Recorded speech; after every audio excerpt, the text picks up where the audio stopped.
ይህን ጉድ ተመልከቱ። እጅግ በጣም ያሳፍራል። ሁላችሁም ጥንቃቄ አድርጉ። ባደራ የተሰጣትን ገንዘብ ይዛ የተሰወረችው ሴት ጉዳይ አነጋጋሪ ሆኗል። ታዲያ ማን ነው ሊታመን የሚችለው? በገንዘብ ጉዳይ ማንኛውንም ሰው ማመን እንደማይገባ የሚያሳይ አጋጣሚ ነው። በምስሉ ላይ የምትመለከቷት ይቺ ግለሰብ በአዲስ አበባ ከተማ ለረጅም ዓመታት ከሰራችበትና ትልቅ አመኔታ ካገኘችበት ቤት ያልተጠበቀ ድርጊት ፈጽማለች።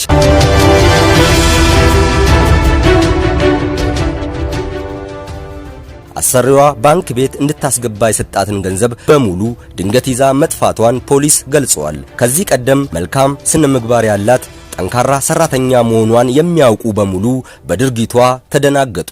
የሚገርመው ነገር ደግሞ ገንዘቡን ይዛ ከሄደች ከቀናት በኋላ የግል ተበዳይ ከልጅቷ ጋር ፊት ለፊት መገናኘቱ ነው። እሷም ስታየው በድርጊቷ ተሸማቀቀች። አሁን ላይ ፖሊስ ተጠርጣሪዋን ይዞ ምርመራ እያካሄደ ይገኛል። ክስተቱ አስተማሪ ነውና ሙሉ መረጃውን ከዘገባው ተከታተሉ።